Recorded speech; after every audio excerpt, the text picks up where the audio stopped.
Mr. Speaker, Mr. Vice President, members of Congress, my fellow Americans. Tonight marks the 8th year that I've come here to report on the State of the Union. And for this final one, I'm going to try to make it a little shorter.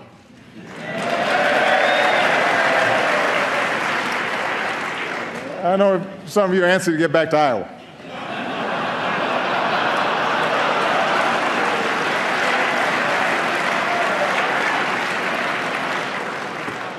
I've been there.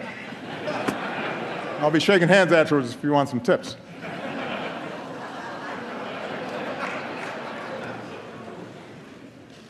Now, I understand that because it's an election season, expectations for what we will achieve this year are low. But, Mr. Speaker, I appreciate the constructive approach that you and other leaders took at the end of last year to pass a budget and make tax cuts permanent for working families. So I hope we can work together this year on some bipartisan priorities like criminal justice reform and helping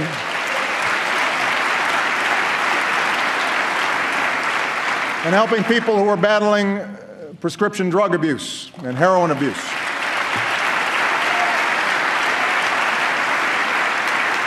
So, who knows? We might surprise the cynics again.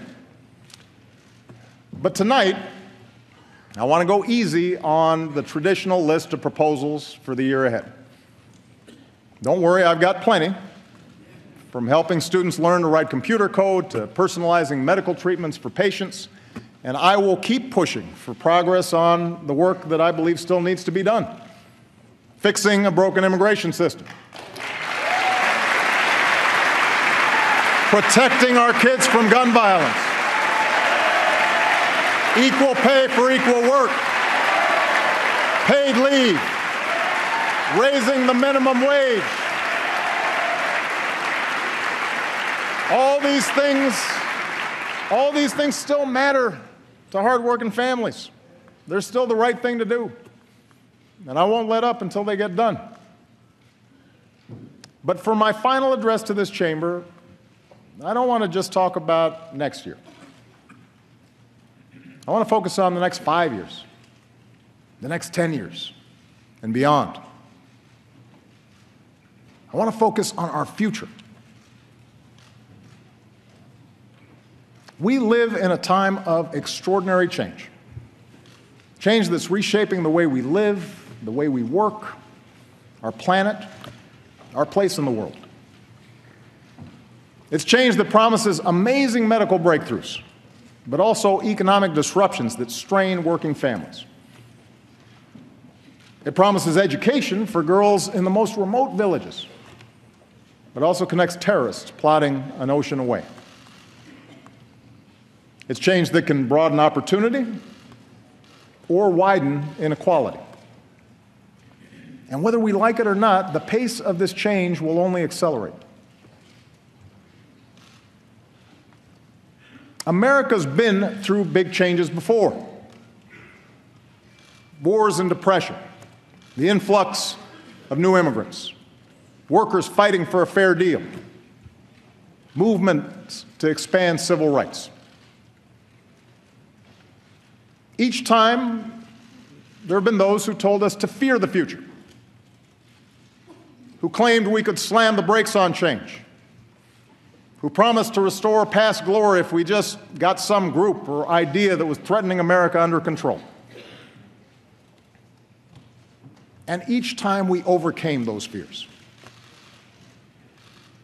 We did not, in the words of Lincoln, adhere to the dogmas of the quiet past. Instead, we thought anew and acted anew. We made change work for us, always extending America's promise outward to the next frontier, to more people. And because we did, because we saw opportunity where others saw peril, we emerged stronger and better than before. What was true then can be true now. Our unique strengths as a nation, our optimism and work ethic, our spirit of discovery, our diversity, our commitment to rule of law. These things give us everything we need to ensure prosperity and security for generations to come. In fact, it's in that spirit that we have made progress these past 7 years. That's how we recovered from the worst economic crisis in generations.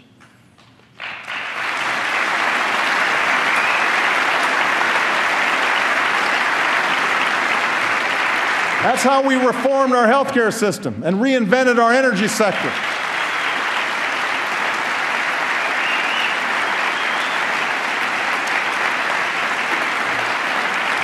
That's how we delivered more care and benefits to our troops coming home and our veterans. That's how we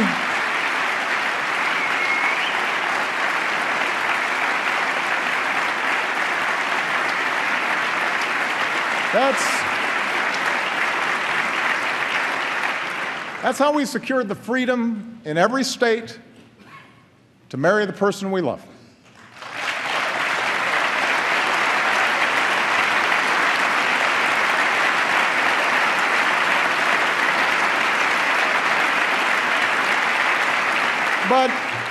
But such progress is not inevitable.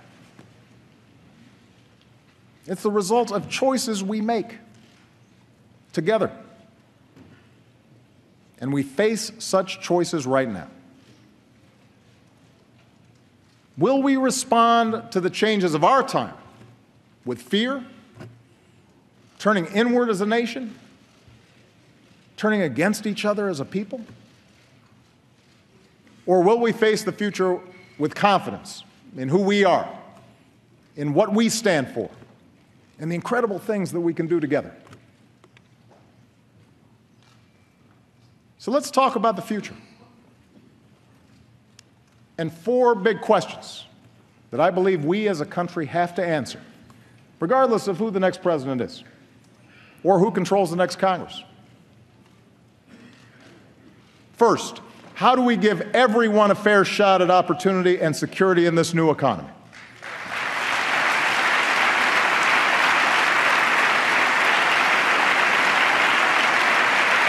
Second, how do we make technology work for us and not against us, especially when it comes to solving urgent challenges like climate change?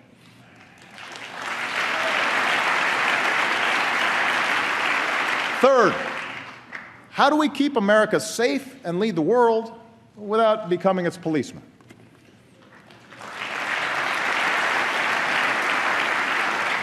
And finally, how can we make our politics reflect what's best in us and not what's worst?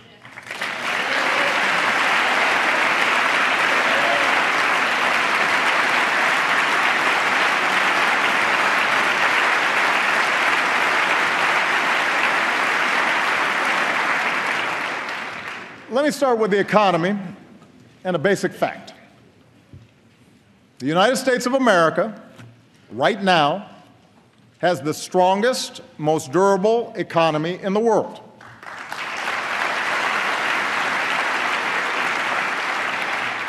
We're in the middle of the longest streak of private sector job creation in history.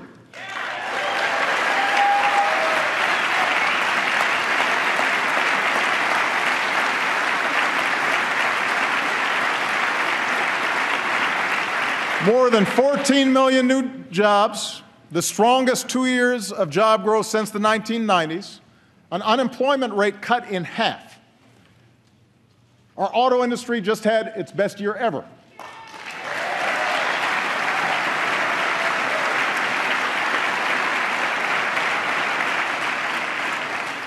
That's just part of a manufacturing surge that's created nearly 900,000 new jobs in the past 6 years. And we've done all this while cutting our deficits by almost 3/4.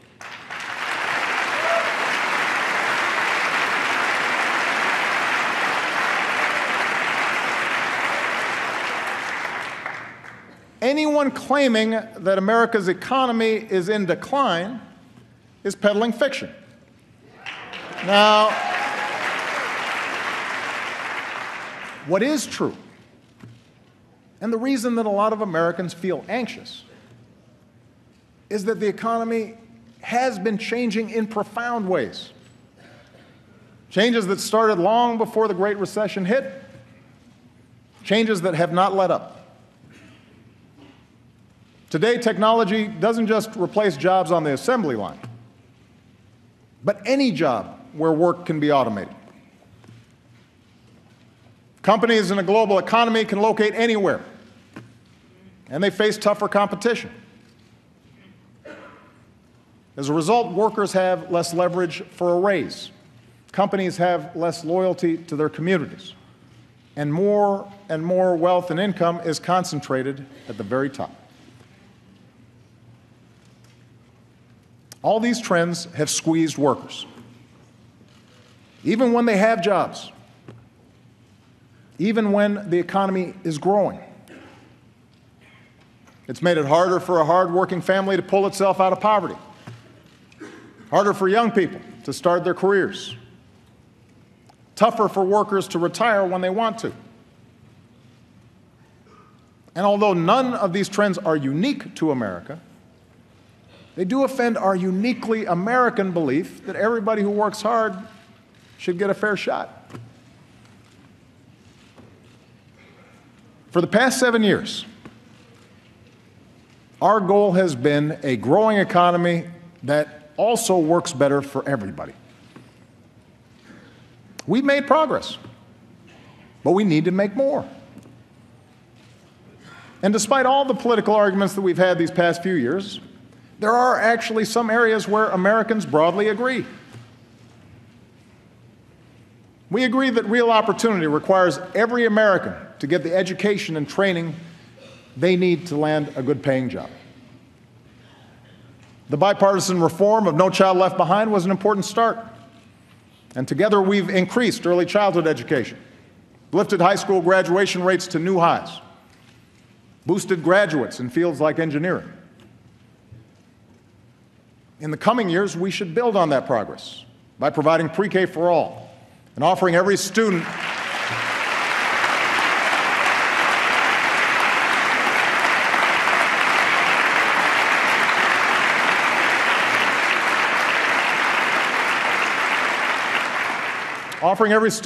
the hands-on computer science and math classes that make them job ready on day one.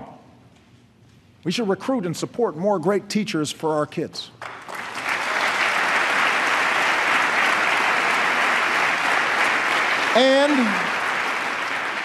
And we have to make college affordable for every American.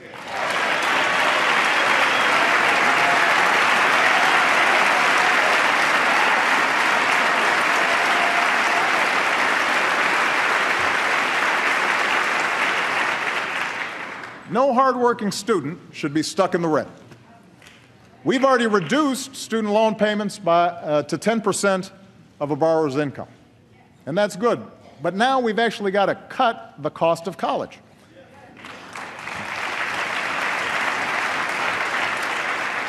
Providing 2 years of community college at no cost for every responsible student is one of the best ways to do that. And I'm going to keep fighting to get that started this year. It's the right thing to do.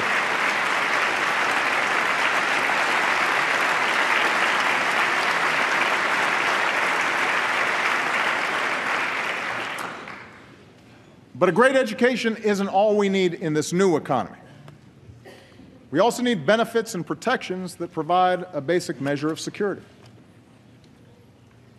It's not too much of a stretch to say that some of the only people in America who are going to work the same job in the same place with a health and retirement package for 30 years are sitting in this chamber.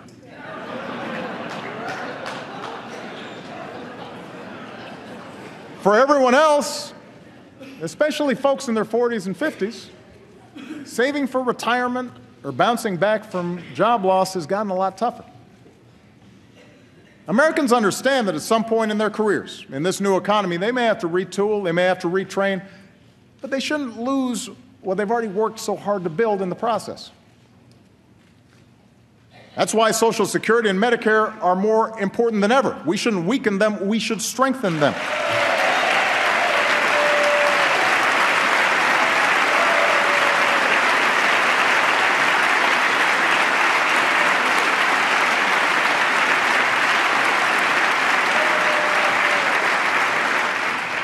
And for Americans short of retirement, basic benefits should be just as mobile as everything else is today. That, by the way, is what the Affordable Care Act is all about. It's about filling the gaps in employer-based care so that when you lose a job, or you go back to school, or you strike out and launch that new business, you'll still have coverage. Nearly 18 million people have gained coverage so far. And in the process,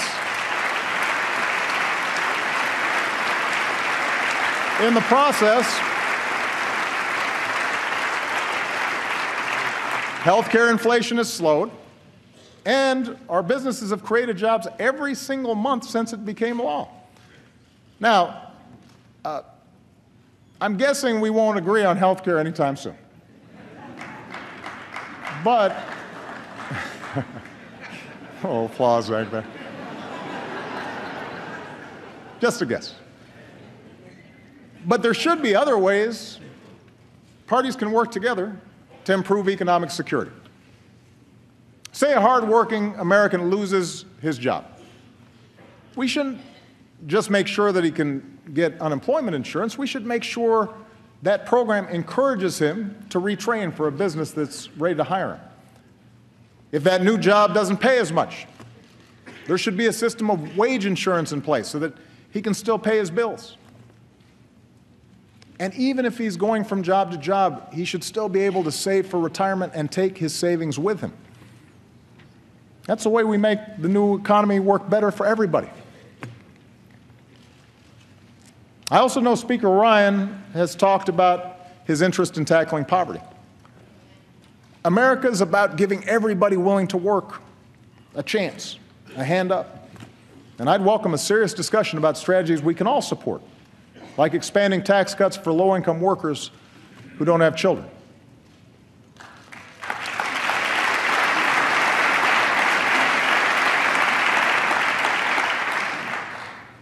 But there are some areas where we just have to be honest. It has been difficult to find agreement over the last 7 years.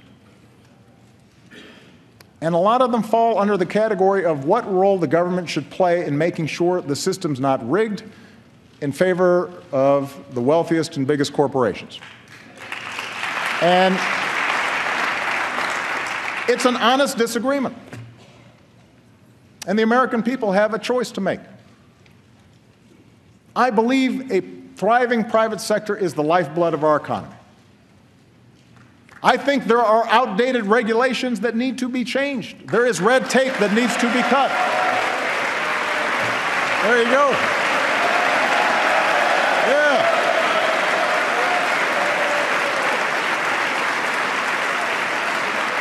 See?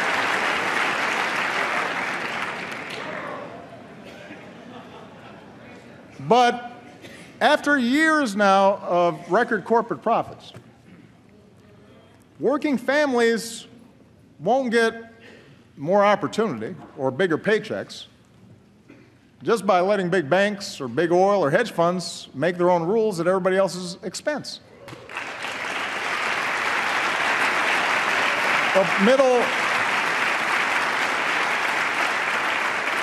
Middle-class families are not going to feel more secure because we allowed a tax on collective bargaining to go unanswered. Food stamp recipients did not cause the financial crisis.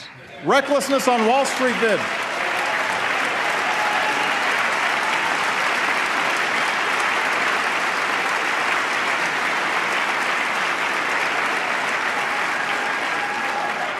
Immigrants aren't the principal reason wages haven't gone up. Those decisions are made in the boardrooms that all too often put quarterly earnings over long-term returns. It's sure not the average family watching tonight that avoids paying taxes through offshore accounts. The point is, I believe that in this new economy, workers and startups and small businesses need more of a voice, not less. The rules should work for them. And I'm not alone in this. This year I plan to lift up the many businesses who figured out that doing right by their workers or their customers or their communities ends up being good for their shareholders. And I want to spread those best practices across America. That's part of a brighter future.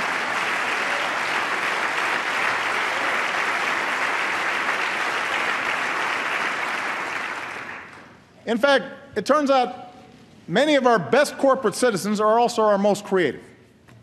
And this brings me to the second big question we as a country have to answer. How do we reignite that spirit of innovation to meet our biggest challenges? 60 years ago, when the Russians beat us into space, we didn't deny Sputnik was up there. We didn't argue about the science or shrink our research and development budget. We built a space program almost overnight, and 12 years later, we were walking on the moon.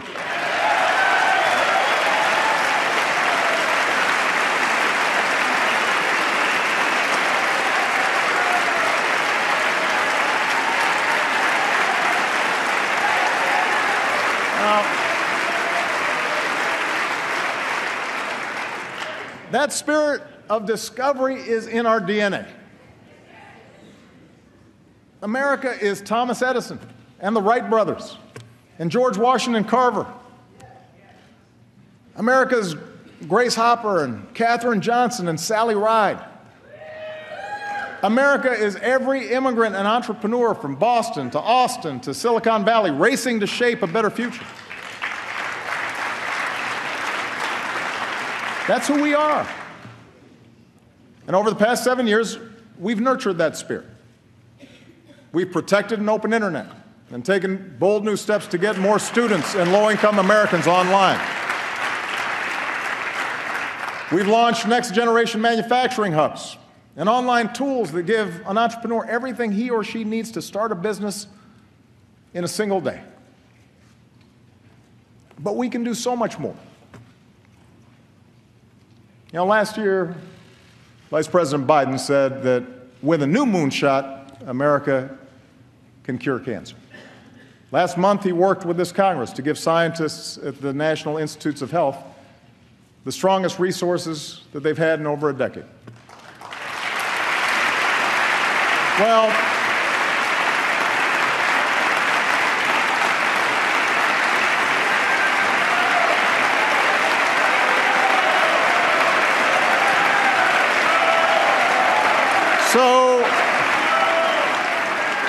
So tonight I'm announcing a new national effort to get it done. And because he's gone to the mat for all of us on so many issues over the past 40 years, I'm putting Joe in charge of mission control. For the loved ones we've all lost, for the families that we can still save, let's make America the country that cures cancer once and for all. What do you think, Joe? Let's make it happen.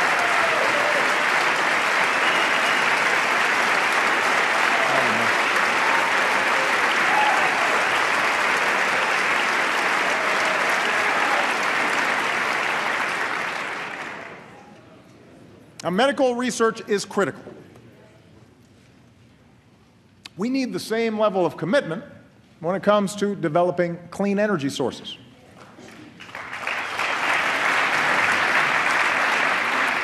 Look, if anybody still wants to dispute the science around climate change, have at it.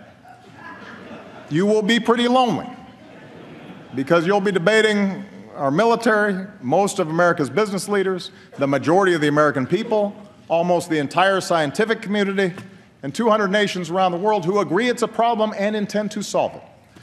But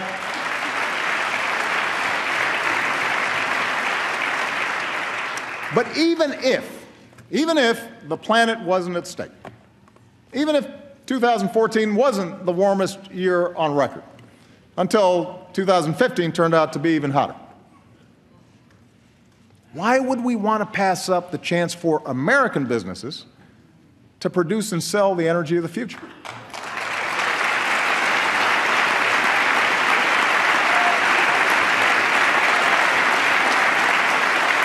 Listen, 7 years ago, we made the single biggest investment in clean energy in our history. Here are the results. In fields from Iowa to Texas, wind power is now cheaper than dirtier conventional power. On rooftops from Arizona to New York, solar is saving Americans tens of millions of dollars a year on their energy bills and employs more Americans than coal in jobs that pay better than average. We're taking steps to give homeowners the freedom to generate and store their own energy, something, by the way, that environmentalists and Tea Partiers have teamed up to support. And meanwhile, we've cut our imports of foreign oil by nearly 60% and cut carbon pollution more than any other country on earth.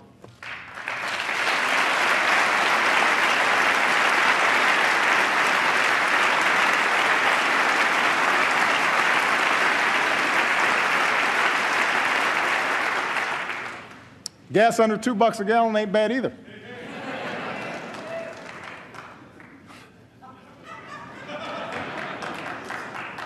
Now we've got to accelerate the transition away from old, dirtier energy sources.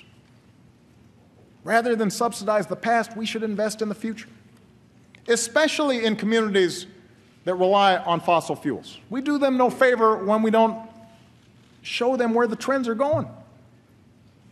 And that's why I'm going to push to change the way we manage our oil and coal resources so that they better reflect the cost they impose on taxpayers and our planet. And that way we put money back into those communities and put tens of thousands of Americans to work building a 21st century transportation system.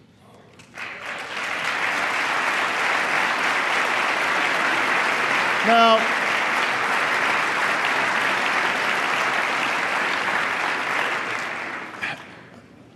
none of this is going to happen overnight. And yes, there are plenty of entrenched interests who want to protect the status quo. But the jobs we'll create, the money we'll save, the planet we'll preserve, that is the kind of future our kids and our grandkids deserve. And it's within our grasp. And climate change is just one of many issues where our security is linked to the rest of the world. And that's why the third big question that we have to answer together is how to keep America safe and strong without either isolating ourselves or trying to nation build everywhere there's a problem. I told you earlier, all the talk of America's economic decline is political hot air. Well, so is all the rhetoric you hear about our enemies getting stronger and America getting weaker.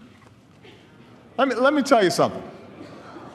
The United States of America is the most powerful nation on earth, period. Period. It's not even close. It's not even close.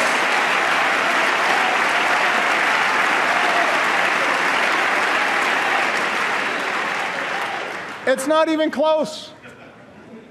We spend more on our military than the next 8 nations combined. Our troops are the finest fighting force in the history of the world.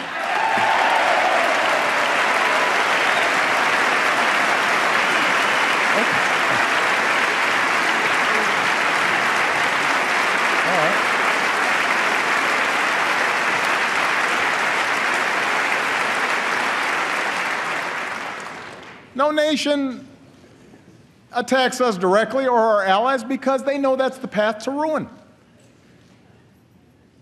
Surveys show our standing around the world is higher than when I was elected to this office, and when it comes to every important international issue, people of the world do not look to Beijing or Moscow to lead, they call us.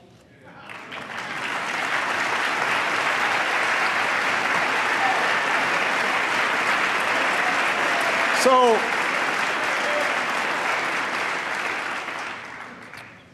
think it's useful to level set here. Because when we don't make good decisions.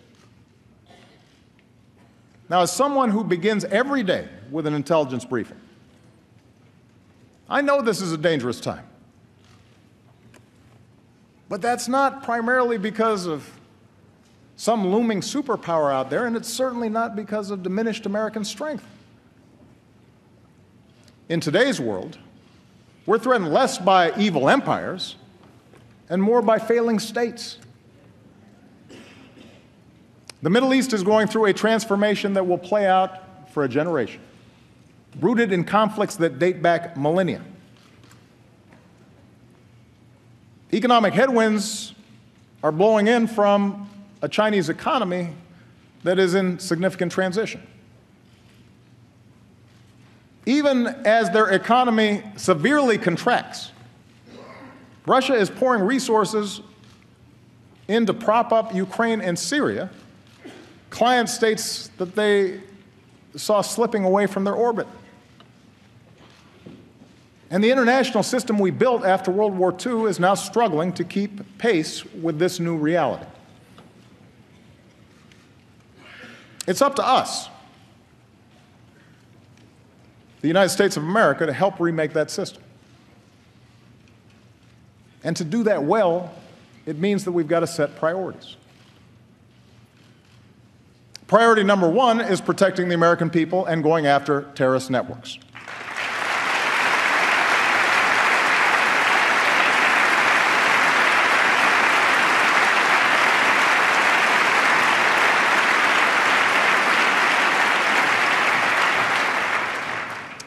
Both al-Qaeda and now ISIL pose a direct threat to our people because in today's world, even a handful of terrorists who place no value on human life, including their own, can do a lot of damage. They use the internet to poison the minds of individuals inside our country. Their actions undermine and destabilize our allies. We have to take them out. But as we focus on destroying ISIL, over-the-top claims that this is World War III just play into their hands. Masses of fighters on the back of pickup trucks, twisted souls plotting in apartments or garages, they pose an enormous danger to civilians. They have to be stopped. But they do not threaten our national existence. That is the story ISIL wants to tell. That's the kind of propaganda they use to recruit. We don't need to build them up to show that we're serious. And we sure don't need to push away vital allies in this fight by echoing the lie that ISIL is somehow representative of one of the world's largest religions.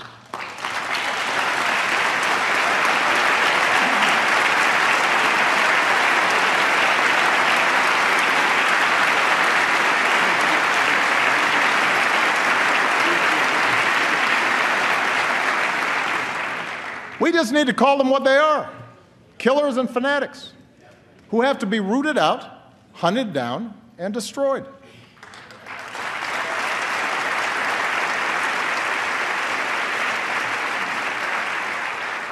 And that's exactly what we're doing.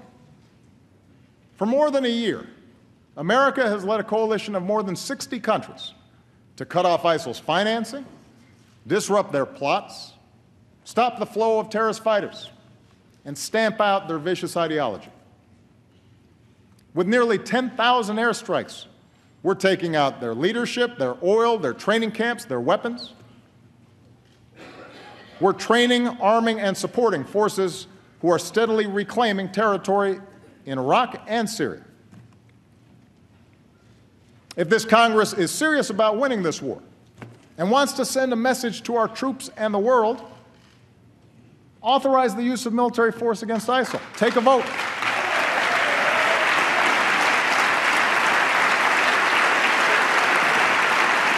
Take a vote.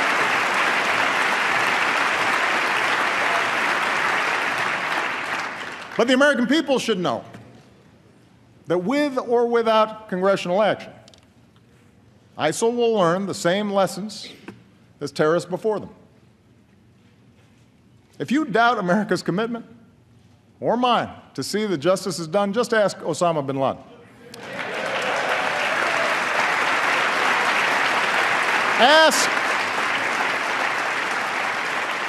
Ask the leader of al-Qaeda in Yemen, who was taken out last year, or the perpetrator of the Benghazi attacks, who sits in a prison cell. When you come after Americans, we go after you. And it may take time, but we have long memories, and our reach has no limits.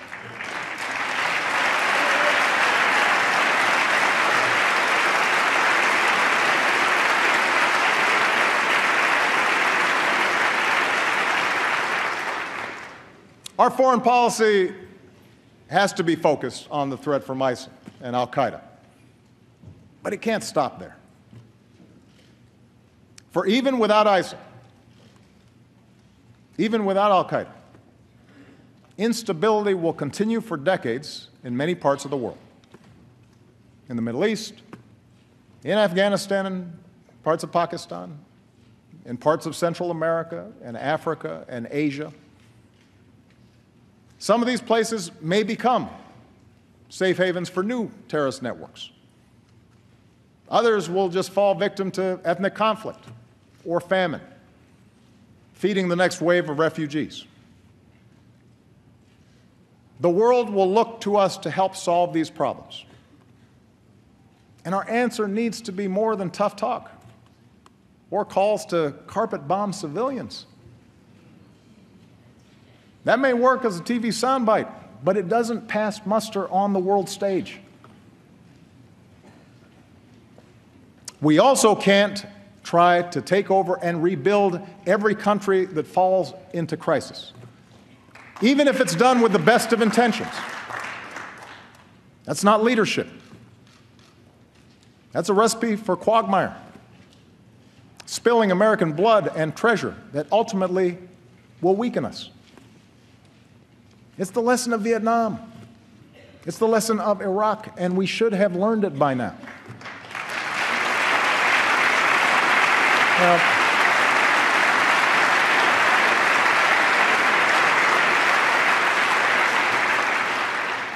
Fortunately, there is a smarter approach, a patient and disciplined strategy that uses every element of our national power. It says America will always act, alone if necessary, to protect our people and our allies. But on issues of global concern, we will mobilize the world to work with us and make sure other countries pull their own weight. That's our approach to conflicts like Syria, where we're partnering with local forces and leading international efforts to help that broken society pursue a lasting peace. That's why we built a global coalition with sanctions and principled diplomacy to prevent a nuclear-armed Iran. And as we speak, Iran has rolled back its nuclear program, shipped out its uranium stockpile, and the world has avoided another war.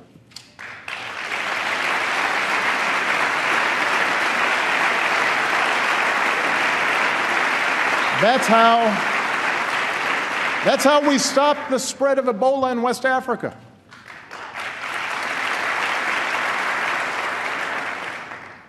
Our military, our doctors, our development workers, they were heroic. They set up the platform that then allowed other countries to join in behind us and stamp out that epidemic.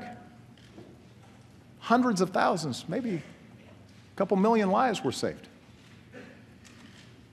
That's how we forged a Trans-Pacific Partnership to open markets and protect workers and the environment and advance American leadership in Asia.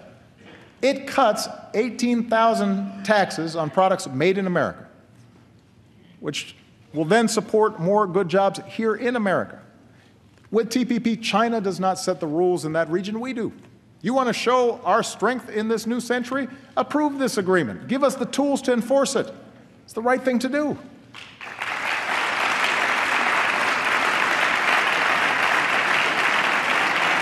Let me give you another example. 50 years of isolating Cuba had failed to promote democracy. It set us back in Latin America. That's why we restored diplomatic relations, opened the door to travel and commerce, positioned ourselves to improve the lives of the Cuban people.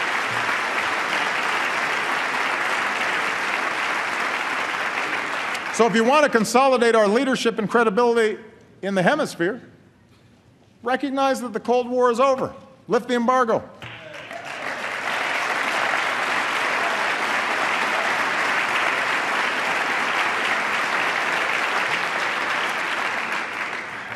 The point is, American leadership in the 21st century is not a choice between ignoring the rest of the world, except when we kill terrorists, or occupying and rebuilding whatever society is unraveling. Leadership means a wise application of military power and rallying the world behind causes that are right. It means seeing our foreign assistance as a part of our national security, not something separate, not charity. When we lead nearly 200 nations to the most ambitious agreement in history to fight climate change, yes, that helps vulnerable countries, but it also protects our kids. When we help Ukraine defend its democracy, or Colombia resolve a decades-long war, that strengthens the international order we depend on. When we help African countries feed their people and care for the sick, it's the right thing to do, and it prevents the next pandemic from reaching our shores. You know, right now we're on track to end the scourge of HIV/AIDS. That's within our grasp. And we have the chance to accomplish the same thing with malaria, something I'll be pushing this Congress to fund this year.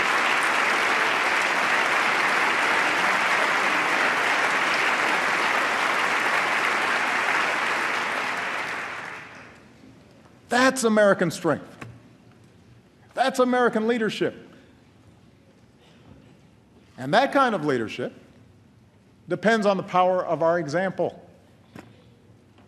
That's why I will keep working to shut down the prison at Guantanamo. It is expensive, it is unnecessary, and it only serves as a recruitment brochure for our enemies.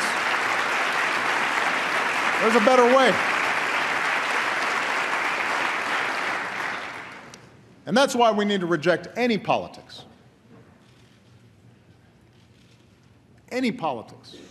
that targets people because of race or religion. Let me just say this.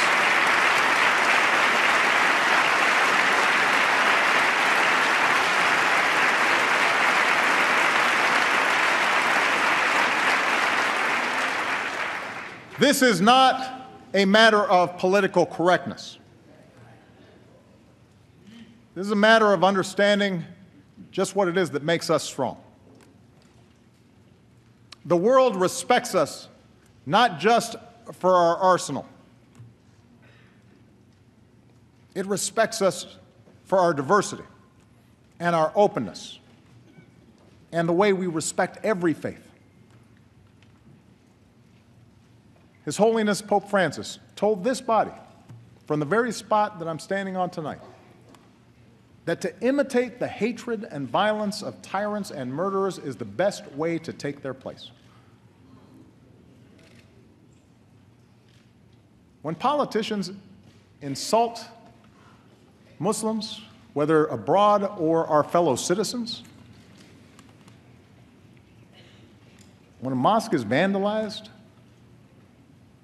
or a kid is called names, that doesn't make us safer. That's not telling it like it is.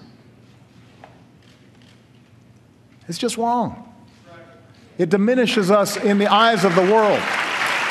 It makes it harder to achieve our goals. It betrays who we are as a country.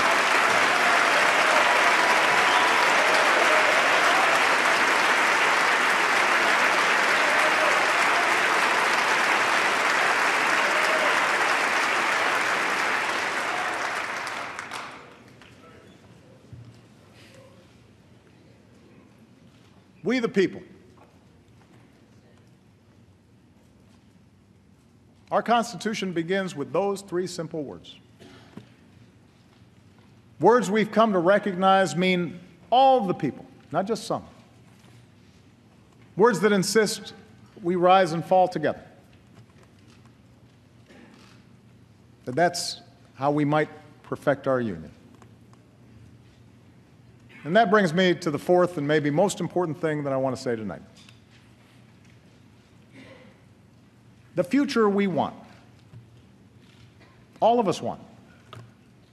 Opportunity and security for our families, a rising standard of living, a sustainable, peaceful planet for our kids. All that is within our reach. But it will only happen if we work together. It will only happen if we can have rational, constructive debates. It will only happen if we fix our politics. A better politics doesn't mean we have to agree on everything. This is a big country. Different regions, different attitudes, different interests. That's one of our strengths, too. Our founders distributed power between states and branches of government and expected us to argue, just as they did, fiercely, over the size and shape of government, over commerce and foreign relations, over the meaning of liberty and the imperatives of security. But democracy does require basic bonds of trust between its citizens. It doesn't work if we think the people who disagree with us are all motivated by malice. It doesn't work if we think that our political opponents are unpatriotic or are trying to weaken America. Democracy grinds to a halt without a willingness to compromise, or when even basic facts are contested, or when we listen only to those who agree with us. Our public life withers when only the most extreme voices get all the attention. And most of all, democracy breaks down when the average person feels their voice doesn't matter, that the system is rigged in favor of the rich or the powerful or some special interest. Too many Americans feel that way right now. It's one of the few regrets of my presidency that the rancor and suspicion between the parties has gotten worse instead of better. I have no doubt a president with the gifts of Lincoln or Roosevelt might have better bridged the divide. And I guarantee I'll keep trying to be better so long as I hold this office. But my fellow Americans, this cannot be my task or any president's alone. There are a whole lot of folks in this chamber, good people, who would like to see more cooperation, would like to see a more elevated debate in Washington, but feel trapped by the imperatives of getting elected, by the noise coming out of your base. I know, you've told me. It's the worst kept secret in Washington. And a lot of you aren't enjoying being trapped in that kind of rancor. But that means if we want a better politics, and I'm addressing the American people now, if we want a better politics, it's not enough just to change a congressman or change a senator or even change a president. We have to change the system to reflect our better selves. I think we've got to end the practice of drawing our congressional districts so that politicians can pick their voters and not the other way around. Let a bipartisan group do it.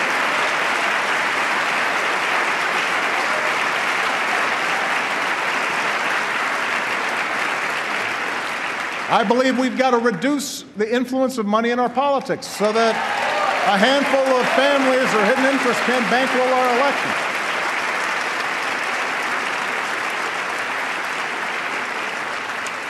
And if our existing approach to campaign finance reform can't pass muster in the courts, we need to work together to find a real solution, because it's a problem. And most of you don't like raising money. I know. I've done it. We've got to make it easier to vote, not harder. We need to modernize it for the way we live now.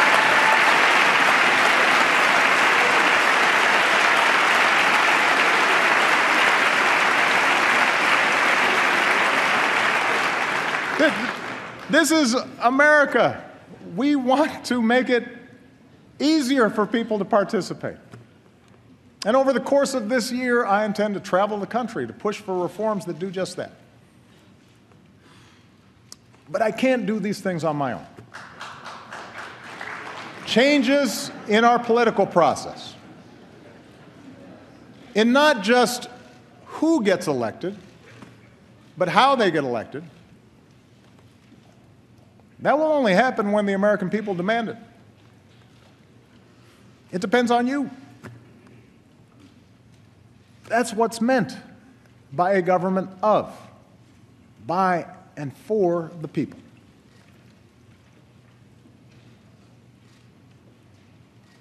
What I'm suggesting is hard. It's a lot easier to be cynical, to accept that change is not possible. And politics is hopeless. And the problem is, all the folks who are elected don't care. And to believe that our voices and our actions don't matter. But if we give up now, then we forsake a better future. Those with money and power will gain greater control over the decisions that could send a young soldier to war, or allow another economic disaster, or roll back the equal rights and voting rights that generations of Americans have fought, even died to secure. And then, as frustration grows, there will be voices urging us to fall back into our respective tribes, to scapegoat fellow citizens who don't look like us, or pray like us, or vote like we do, or share the same background. We can't afford to go down that path. It won't deliver the economy we want. It will not produce the security we want. But most of all, it contradicts everything that makes us the envy of the world. So, my fellow Americans, whatever you may believe, whether you prefer one party or no party, whether you supported my agenda or fought as hard as you could against it, our collective futures depends on your willingness to uphold your duties as a citizen, to vote, to speak out, to stand up for others, especially the weak, especially the vulnerable, knowing that each of us is only here because somebody, somewhere, stood up for us.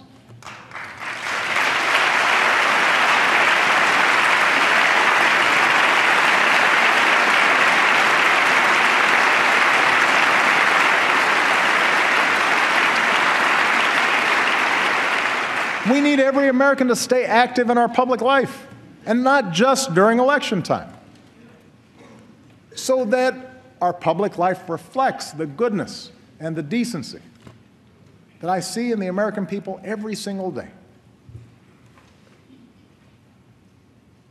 It is not easy. Our brand of democracy is hard. But I can promise that a little over a year from now, when I no longer hold this office, I will be right there with you as a citizen, inspired by those voices of fairness and vision, of grit and good humor and kindness that have helped America travel so far. Voices that help us see ourselves not first and foremost as black or white or Asian or Latino, not as gay or straight, immigrant or native born, not Democrat or Republican, but as Americans first, bound by a common creed Voices Dr. King believed would have the final word. Voices of unarmed truth and unconditional love. And they're out there, those voices. They don't get a lot of attention. They don't seek a lot of fanfare. But they're busy doing the work this country needs doing.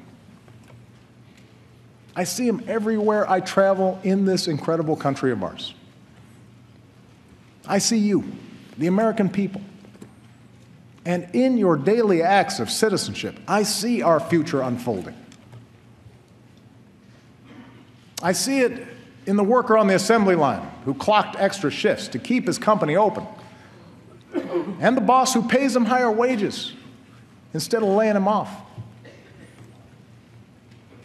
I see it in the dreamer who stays up late at night to finish her science project, and the teacher who comes in early, maybe with some extra supplies that she bought because she knows that that young girl might someday cure a disease. I see it in the American who served his time, made bad mistakes as a child, but now is dreaming of starting over. And I see it in the business owner who gives him that second chance. The protester determined to prove that justice matters. And the young cop walking the beat, treating everybody with respect, doing the brave, quiet work of keeping us safe. I see it in the soldier who gives almost everything to save his brothers. The nurse who tends to him till he can run a marathon. The community that lines up to cheer him on. It's the son who finds the courage to come out as who he is. And the father whose love for that son overrides everything he's been taught. I see it in the elderly woman who will wait in line to cast her vote as long as she has to. The new citizen who casts his vote for the first time. The volunteers at the polls who believe every vote should count. Because each of them, in different ways, know how much that precious right is worth. That's the America I know. That's the country we love. Clear-eyed, big-hearted, undaunted by challenge, optimistic that unarmed truth and unconditional love will have the final word. That's what makes me so hopeful about our future. I believe in change because I believe in you, the American people. And that's why I stand here as confident as I have ever been that the state of our union is strong. Thank you. God bless you. God bless the United States of America. Thank you. Good afternoon, everybody. Clearly, this is not the most important event that's taking place in the White House today. There is a screening of Star Wars for Gold Star families and children coming up, so I'll try to be relatively succinct. Let me say a few words about the year behind us and the year ahead, and then I'll take a few questions. As I look back on this year, one thing I see is that so much of our steady, persistent work over the years is paying off for the American people in big, tangible ways. Our early actions to rescue the economy set the stage for the longest streak of private sector job growth on record, with 13.7 million new jobs in that time. The unemployment rate has been cut in half, down to 5%. And most importantly, wages grew faster than at any time since the recovery began. So over the course of this year, a lot of the decisions that we made early on have paid off. Years of steady implementation of the Affordable Care Act helped to drive the rate of the uninsured in America below 10% for the first time since records were kept on that. Healthcare prices have grown at their lowest level in 5 decades. 17 million more Americans have gained coverage, and we now know that 6 million people have signed up through healthcare.gov for coverage beginning on January 1st.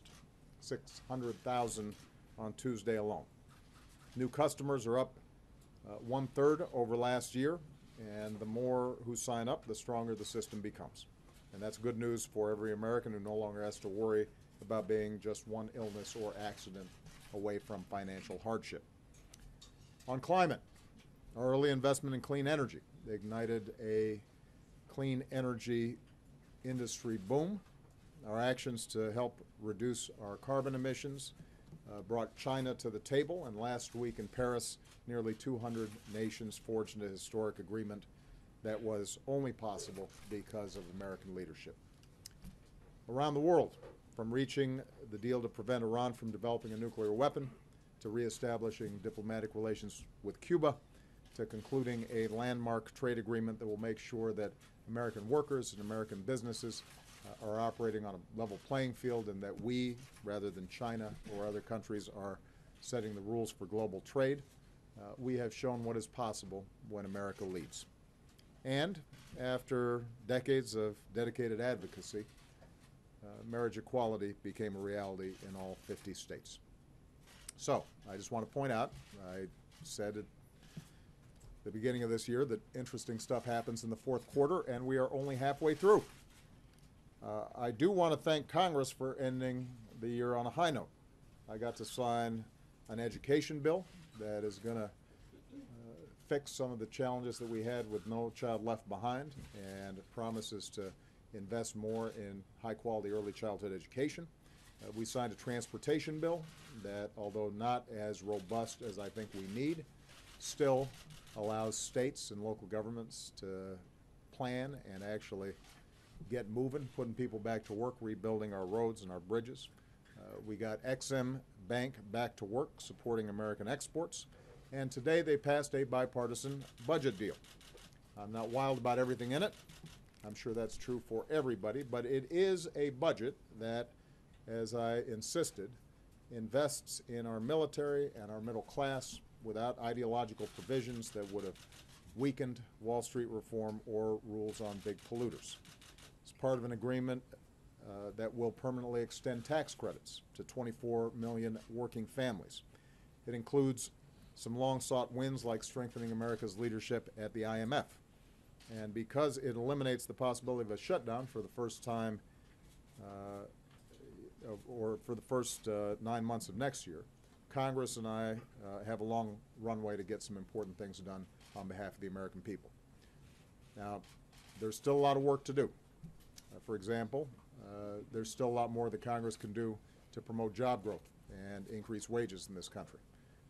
I still want to work with Congress, both Democrats and Republicans, to reform our criminal justice system.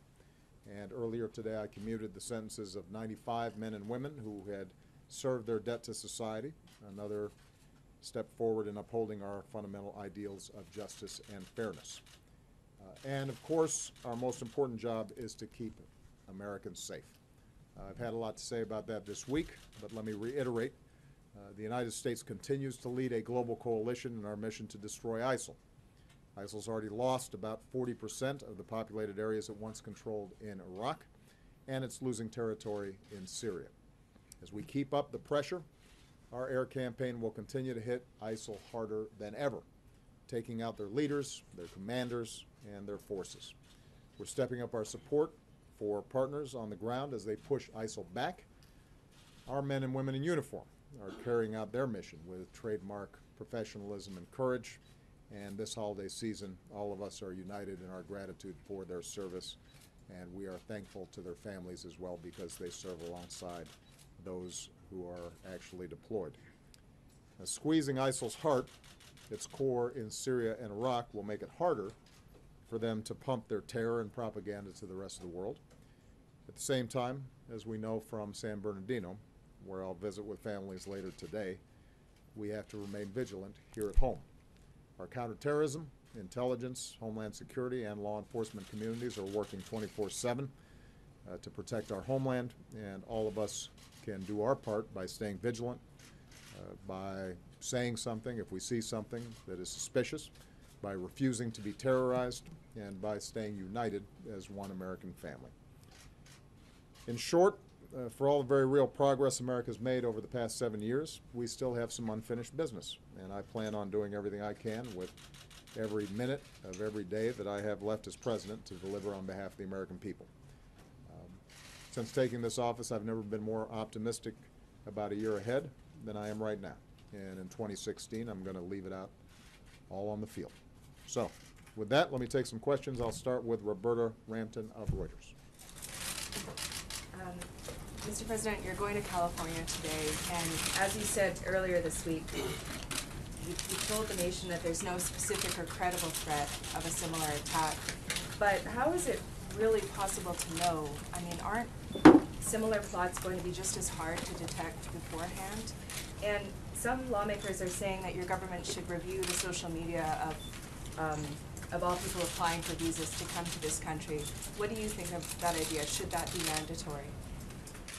Well, Roberta, you're absolutely right that it is very difficult for us to detect lone wolf plots or plots involving a husband and wife in this case, because despite the incredible vigilance and professionalism of all our law enforcement, Homeland Security, et cetera, it's not that different from us trying to detect the next mass shooter. You don't always see it. They're not always communicating publicly, and if you're not catching what they say publicly, then it becomes a challenge. We are continuing to work at every level to make sure that there's no slip between information sharing among agencies. We're continuing to strengthen our information sharing with foreign countries, and because in part of the tragedy in Paris, I think you're seeing much greater cooperation from our European partners on these issues. But this is a different kind of challenge than the sort that we had with an organization like Al-Qaeda that involved highly trained operatives who are working as cells or as a network. Here, essentially, you have ISIL trying to encourage or induce somebody who may be prey to this kind of propaganda, and it becomes more difficult to see. It does mean that they're less likely to be able to carry out large, complex attacks, but as we saw in San Bernardino, obviously, you can still do enormous damage. The issue of reviewing social media for those who are obtaining visas, I think, may have gotten garbled a little bit because there may be it's important to distinguish between posts that are public, social media on a Facebook page, versus private communications through various social media or apps. And our law enforcement and intelligence professionals are constantly monitoring public posts, and that is part of the visa review process, that people are investigating what individuals have said publicly and questioned about any statements that they may be made. But if you have a private communications between two individuals, that's harder to discern by definition. And one of the things we'll be doing is engaging with the high-tech community to find out how we can, in an appropriate way, do a better job if we have a lead to be able to track a suspected terrorist. But we're going to have to recognize that no government is going to have the capacity to read every single person's text or emails or social media. If it's not posted publicly, then there are going to be feasibility issues that are probably insurmountable at some level, and it raises questions about our values. I mean, keep in mind it was only a couple of years ago where we were having a major debate about whether the government was becoming too much like Big Brother. And overall, I think we've struck the right balance in protecting civil liberties and making sure that U.S. citizens' privacy is preserved, that we are making sure that there's oversight to what our intelligence agencies do. But you know, we're going to have to continue to balance our needs for security with people's legitimate concerns about privacy. And because the internet is global and communication systems are global, you know, the values that we apply here oftentimes are ones that you know, folks who are trying to come into the country are also benefiting from, because they're using the same technologies. But this is precisely why we're working very hard to bring law enforcement, intelligence, and high-tech companies together, because we're going to have to really review what we can do both technically as well as consistent with our laws and our values in order to try to discern more rapidly some of the potential threats that may be out there. Okay. David Jackson. Mr. President, a Gitmo question. You know, Congress has made it pretty clear that they're just not going to let you transfer prisoners to the United States for trial. But some people think you already have the executive authority to transfer those prisoners and close Gitmo itself next year. My question is, do you believe you have that authority, and are you willing to exercise it to close that place? Well, first of all, we've been working systematically, another example of persistence, in reducing the population. We have a review process. Those who are eligible for transfer, we locate in countries that have accepted some of these detainees. They monitor them, and it's been determined that they can be transferred. And my expectation is by early next year, we should have reduced that population below 100. And we will continue to steadily chip away at the numbers in Guantanamo. There's going to come to a point where we have an irreducible population, people who pose a significant threat, but for various reasons it's difficult for us to try them in an Article III court. Some of those folks are going through the military commission process, but there's going to be a challenge there. Now, at that stage, I'm presenting a plan to Congress about how we can close Guantanamo. I'm not going to automatically assume that Congress says no. I'm not being coy, David. I think it's fair to say that there's going to be significant resistance from some quarters to that. But I think we can make a very strong argument that it doesn't make sense for us to be spending an extra $100, $200, $300, $500 million, $1 billion,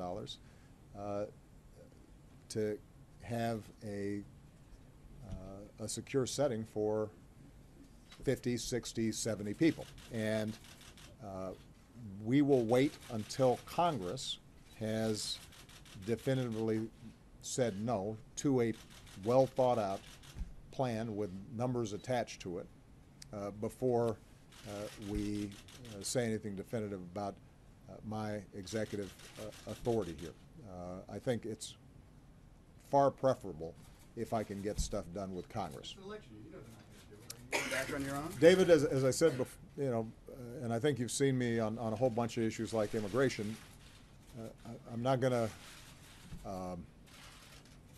to be forward-leaning on what I can do without Congress before I've tested what I can do with Congress. And every once in a while they'll surprise you. And this may be one of those places, because I think we can make a really strong argument. Guantanamo continues to be one of the key magnets for jihadi recruitment. You know, to Roberta's question earlier about how do they propagandize and convince somebody here in the United States who may not have a criminal record or a history of terrorist activity to start shooting. This is part of what they feed, this notion of a gross injustice, that America's not living up to its professed ideals. We know that. We see the internet traffic. We see how Guantanamo has been used to create this mythology that America is at war with Islam. And for us to close it is part of our counterterrorism strategy that is supported by our military, our diplomatic, and our intelligence teams. So when you combine that with the fact that it's really expensive, that we are essentially at this point detaining a handful of people, and each person is costing several $1 million to detain when there are more efficient ways of doing it. I think we can make a strong argument. But I'll take your point that it will be an uphill battle. Every battle I've had with Congress over the last 5 years has been uphill, but we keep on surprising you by actually getting some stuff done. On an immigration. Sometimes that may prove necessary, but we try not to get out ahead of ourselves on that. Julie Pace. Thank you, Mr. President. I wanted to ask you about some of the broader challenges in the Middle East. Yeah. Some of the Republicans who are running for president have argued that the Mideast and the United States would be safer if you hadn't had regime change in places like Iraq, Libya, and Egypt. And having gone through the experience of the Arab Spring and the aftermath, I wonder what you now see the U.S. role in the Middle East in terms of trying to push dictators out of power. Would you advise future presidents to call for authoritarian leaders to step down, as you did? And just specifically on Syria, at this point, is it your expectation that Bashar Assad's presidency will outlast yours? There's been a lot of revisionist history, sometimes by the same people, making different arguments depending on the situation. So maybe it's useful just for us to go back over some of these issues. We did not depose Hosni Mubarak. Millions of Egyptians did because of their dissatisfaction with the corruption and authoritarianism of the regime. We had a working relationship with Mubarak. We didn't trigger the Arab Spring.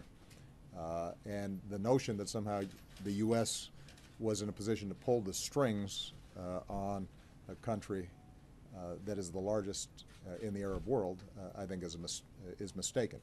What is true is that at the point at which the choice becomes mowing down millions of people or trying to find some transition, we believed, and I would still argue, that it was more sensible for us to find a peaceful transition to the Egyptian situation. With respect to Libya, Libya is sort of a alternative version of Syria in some ways, because by the time the international coalition interceded in Syria, chaos had already broken out.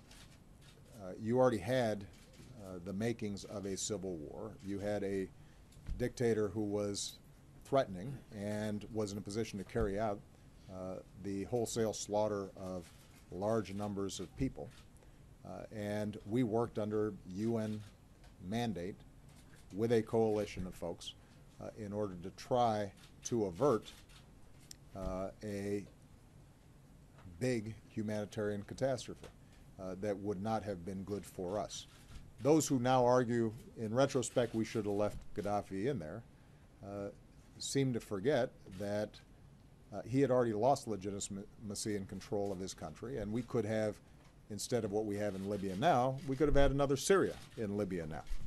The problem with Libya was the fact that there was a failure on the part of the entire international community, and I think that the United States has some accountability for not moving swiftly enough and underestimating the need to rebuild government there quickly.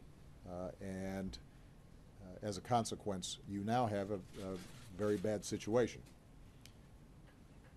And as far as Syria goes, I think it is entirely right and proper for the United States of America to speak out on behalf of its values. And when you have an authoritarian leader that is killing hundreds of thousands of his own people, The notion that we would just stand by and say nothing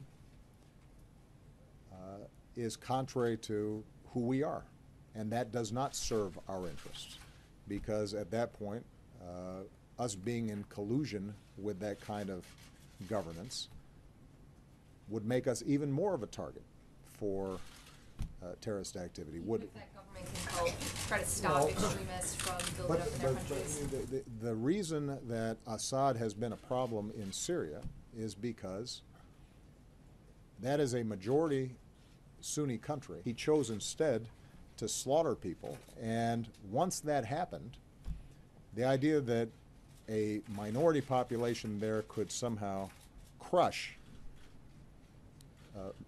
tens of millions of people who oppose him is not feasible. It's not plausible. Even if you were being cold-eyed and hard-hearted about the human toll there, it just wouldn't happen. And as a consequence, our view has been that you cannot bring peace to Syria, you cannot get an end to the civil war unless you have a government that is recognized as legitimate by a majority of that country. It will not happen. And this is the argument that I've had repeatedly with Mr. Putin, dating 5 years ago, at which time his suggestion, as I gather some Republicans are now suggesting, was, you know, Assad's not so bad, let him just be as brutal and repressive as he can, but at least he'll keep order. And I said, look, the problem is that the history of trying to keep order when a large majority of the country has turned against you is not good. And 5 years later, I was right. So we now have an opportunity, and John Kerry is meeting as we speak with Syria and Turkey and Iran and the Gulf countries and other parties who are interested. We now have an opportunity not to turn back the clock.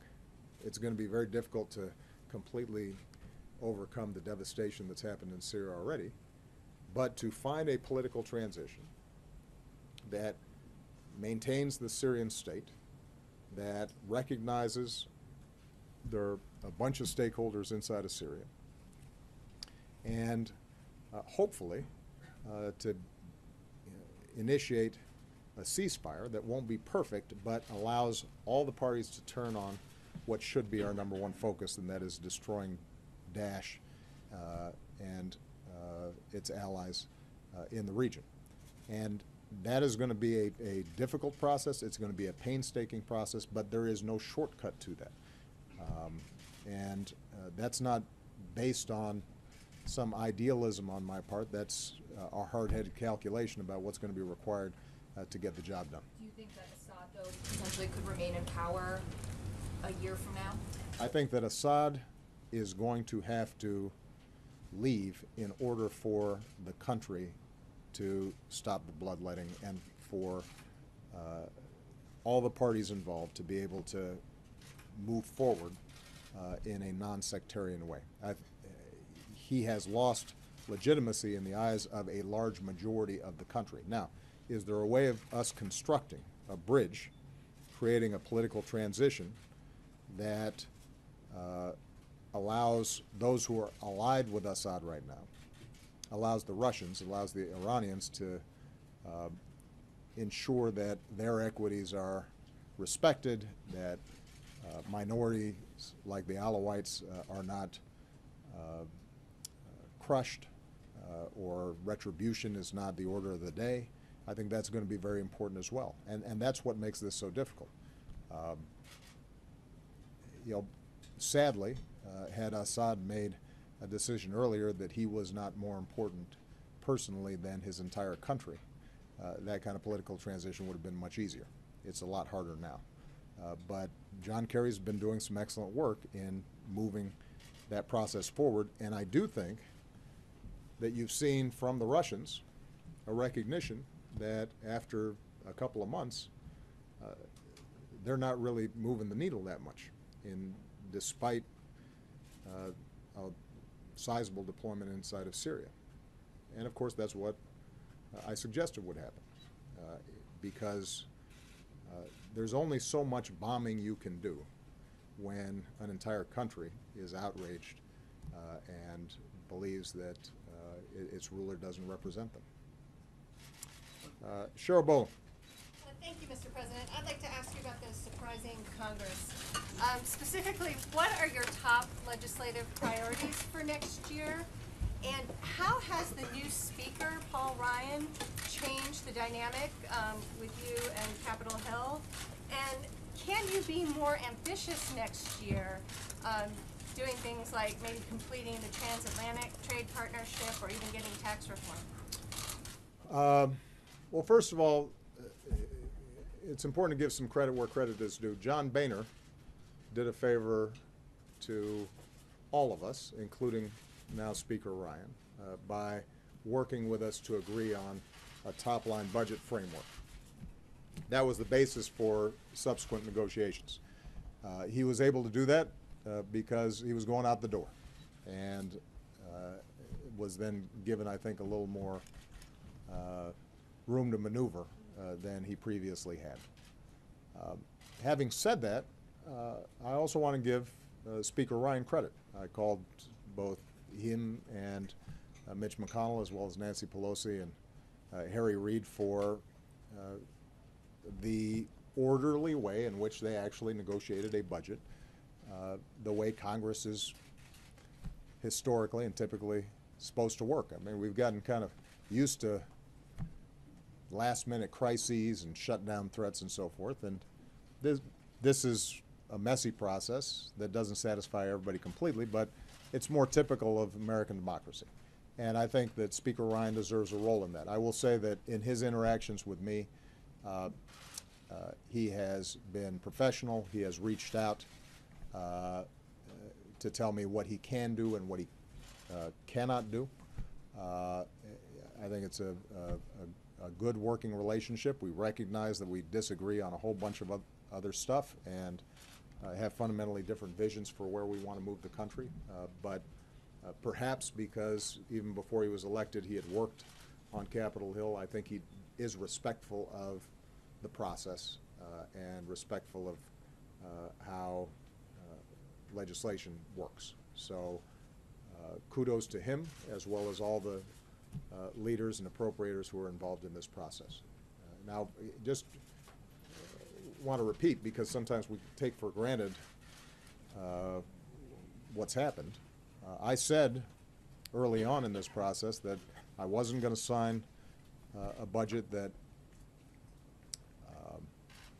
that did not relieve sequester, this artificial austerity that was making it difficult for us to invest in things like education and our military. And I said I would not accept a lot of ideological riders that were attached to a big budget deal. And we met our goals. And because of some terrific negotiations by the Democrats up on Capitol Hill, and I think some pretty good work by our legislative staffs here, we're going to be able to fund environmental protection. We're going to be able to make sure that we're investing in things like early childhood education and making college more affordable. We're going to be able to implement the Clean Power Plant rule. We're going to be able to continue to invest in clean energy that spurs on innovation. We're going to be able to make sure that our military gets the equipment and the training that it needs in order to be effective in fighting ISIL and other threats around the world. So it was a good win.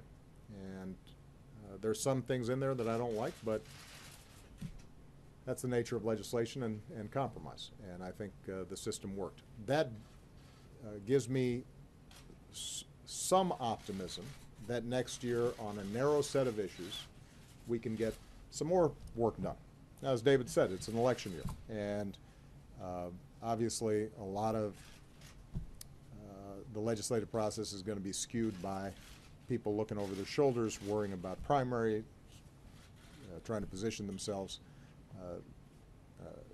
relative to the presidential candidates. So that makes it harder. But I think there are going to be a handful of areas where we can make real progress. One of them you already mentioned, Trans-Pacific Partnership, which now has been out. Congress has had a chance to review, and it meets the bar that I set. It is consistent with what I promised, which is the most pro-labor, pro-environment, progressive trade deal in history that eliminates just about every tariff on American manufacturing goods in countries that up until this point have charged a tax essentially on anything that American workers, American businesses sell in these areas. It brings those taxes down to zero on basically all of American manufactured products. A huge win for agriculture, because now, you know, the people of Japan are going to be in a better position to enjoy American beef and American pork, which up until this point, even though we're much more efficient producers, has been tagged with a tax that makes our products uncompetitive in Japanese markets. So this is a big deal, and I think Speaker Ryan would like to try to get it done. And there are both proponents and opponents of this in both Democratic and Republican parties, and so it's going to be an interesting situation where we're going to have to stitch together the same kind of bipartisan effort in order for us to get it done. A second area that I think is possible is criminal justice reform. There has been sincere, serious negotiations and efforts by Democrats and Republicans to create a criminal justice system that is more fair, more even-handed, more proportionate, and is smarter about how we reduce crime. And I've really been impressed by the dedication of a core group of Democrats and Republicans, some of them the most liberal Democrats and the most conservative Republicans coming together saying this is the right thing to do. We've got a good bill in the Senate that passed with bipartisan support out of committee. My hope is that that gets to the floor and that we can pair it up with a good bill out of the House. And this is an area where you potentially can see us save money, reduce recidivism, make sure that people who make a mistake on nonviolent crimes have to pay the price, have to serve time, but are released in a reasonable fashion, that they have more support so that they're less likely to go back into the criminal system subsequently. And that's an area where I think we may be able to make a big difference. So those are just two examples. We'll keep on looking for a number of examples like that. And wherever there's an opportunity, I'm going to take it. Okay.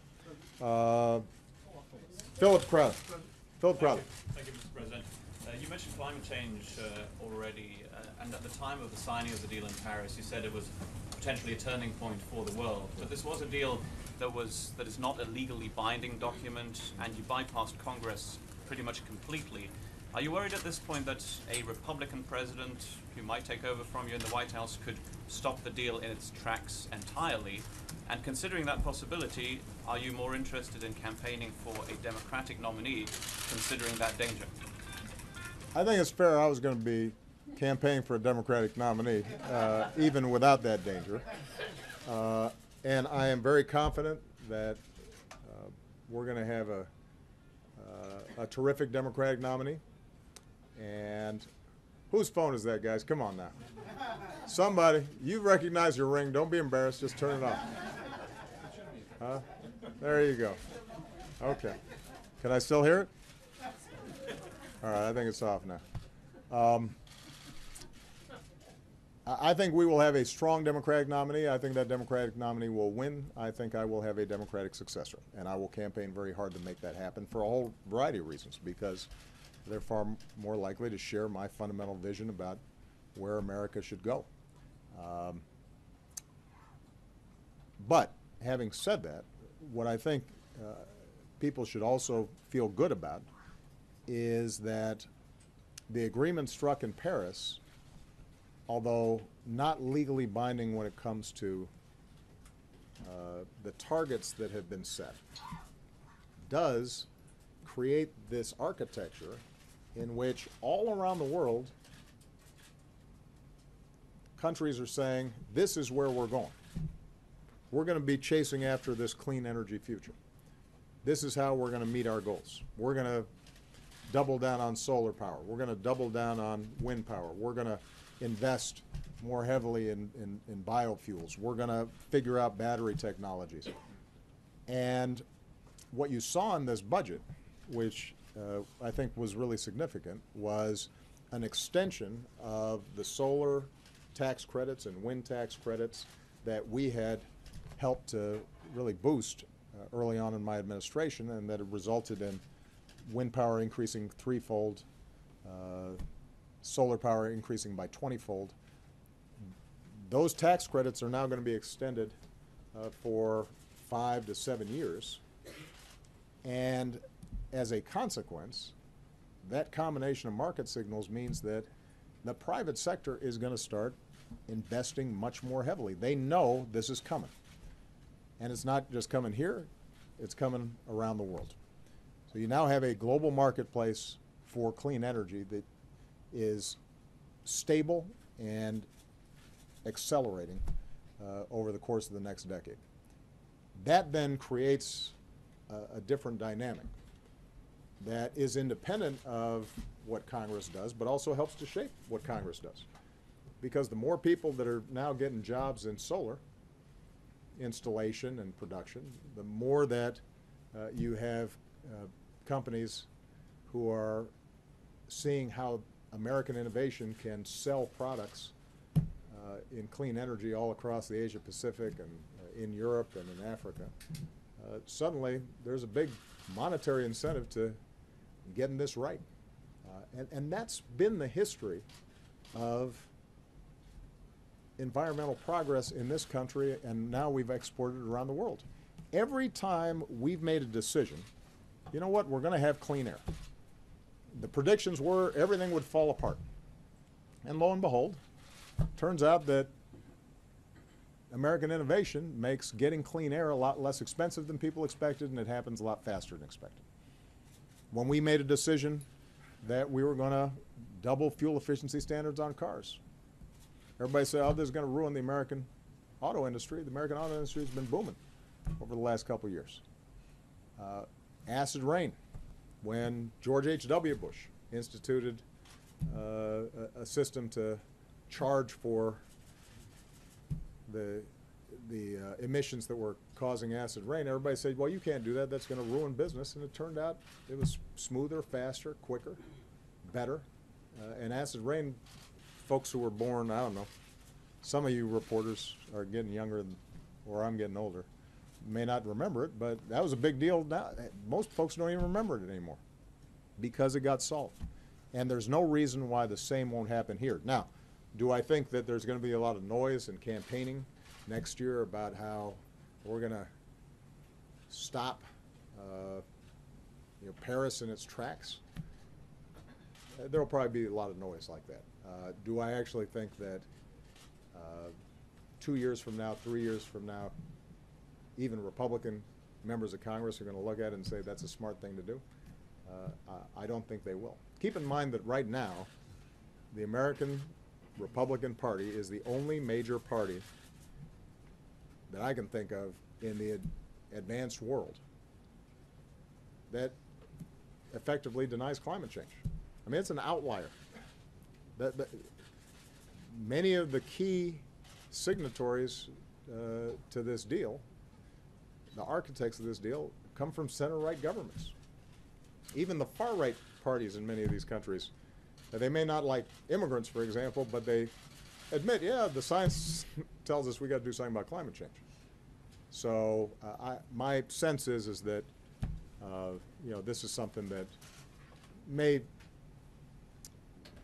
be an advantage in terms of short-term politics in a Republican primary. It's not something that is going to be a winner for Republicans long-term. You mentioned American leadership. Is it embarrassing to you that the other party denies climate change? No, it's in because the views of the world?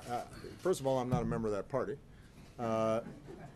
Second of all, it didn't stop us from being the key leader in getting this done. I mean, this is something I've been working on now for 5, 6 years. When I went to Copenhagen, I essentially engaged in 24 hours of diplomacy to salvage from a pretty chaotic process the basic principle that all countries had to participate, that we couldn't have a rigid division between developed countries and developing countries when it came to solving this problem. That was the initial foundation for us then working with other countries, culminating in the joint announcement with China, bringing in India, bringing in Brazil and the other big emerging countries, working with the Europeans and getting this done. This would not have happened without American leadership. And by the way, the same is true for the Iran nuclear deal. The same is true for the Trans-Pacific Partnership. The same is true for stamping out Ebola, something you guys may recall from last year, which was the potential end of the world. You know, at each juncture, what we've said is that American strength and American exceptionalism is not just a matter of us bombing somebody.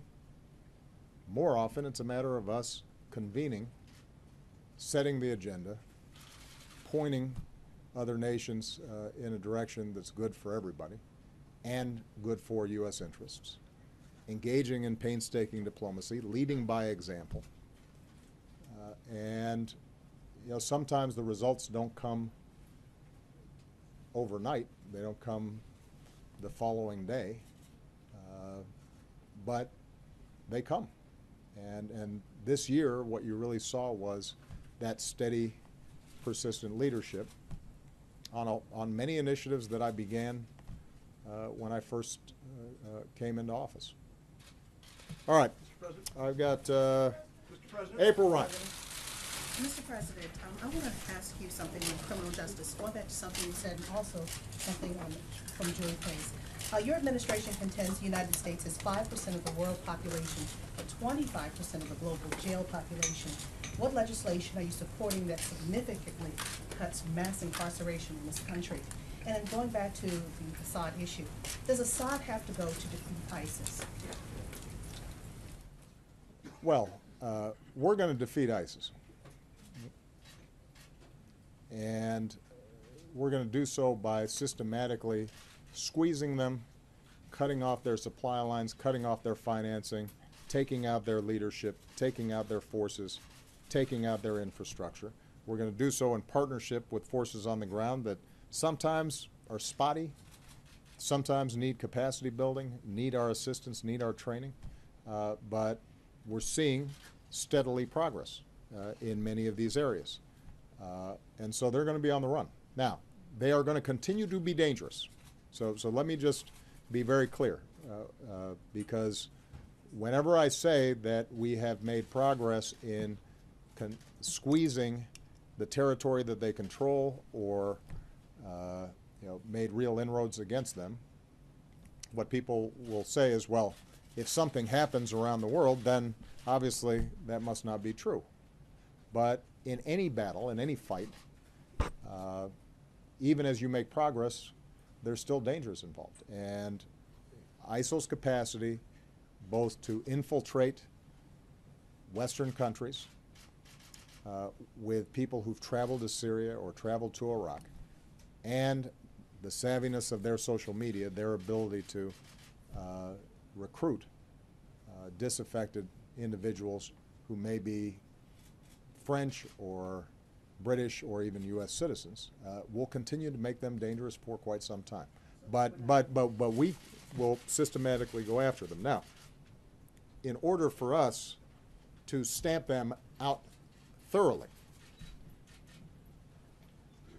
we have to eliminate lawless areas in which they cannot still roam. So we can disable them, we can dismantle much of their infrastructure, greatly reduce the threat that they pose to the United States, our allies, and our neighbors. But in the same way that Al-Qaeda is pinned down and has much more difficulty carrying out any significant attacks because of how we've systematically dismantled them, they still pose a threat. There's still operatives who are interested in carrying out terrorist attacks because they still operate in areas between Pakistan and Afghanistan, or more prominently right now in Yemen, that are hard to reach. Our long-term goal has to be able to stabilize these areas so that they don't have any safe haven. And in order for us to do that in Syria, there has to be an end to the civil war. And there has to be an actual government that has a police capacity and a structure in these areas that currently aren't governed. And it is my firm belief, and the belief of the experts in this administration, that so long as Assad is there, we cannot achieve that kind of stability inside of Syria. And you know, I think the history over the last several years indicates as much. So that's going to continue to be a top priority for us, moving aggressively on the military track and not letting ISIL take a breath and pounding away at them with our special forces and our airstrikes and the training and advising of partners who can go after them. But we also have to keep very aggressive on this diplomatic track in order for us to bring countries together. All right? Everybody? Oh, on criminal justice reform, I answered the question. I'm hopeful. Are you supporting that the cuts into mass incarceration? In April, what I said is that I strongly support the Senate legislation that's already been put forward. I'm hopeful that the House can come up with legislation that follows the same principles, which is to make sure that we're doing sentencing reform, but we're also doing a better job in terms of reducing recidivism and providing support for ex-offenders. And if we can get those two bills together in a conference, then I'm somewhat optimistic that we're going to be able to make a difference. Now, keep in mind, April, when you use the term mass incarceration, statistically, the overwhelming majority of people who are incarcerated are in state prisons and state facilities for state crimes. We can only focus on federal law and federal crimes. And so there's still going to be a large population of individuals who are incarcerated even for nonviolent drug crimes, because this is a trend that started in the late 80s and 90s and accelerated at the state levels. But if we can show at the federal level that we can be smart on crime, more cost effective, more just, more proportionate, then we can set a trend for other states to follow as well. And that's our hope. This is not going to be something that's reversed overnight. So just to go back to my general principle, April, it took 20 years for us to get to the point we are now. And it will be 20 years probably before we reverse some of these major trends. Okay, everybody, I got to get to Star Wars. Thank you. Thank you, guys. Appreciate you. Thank you.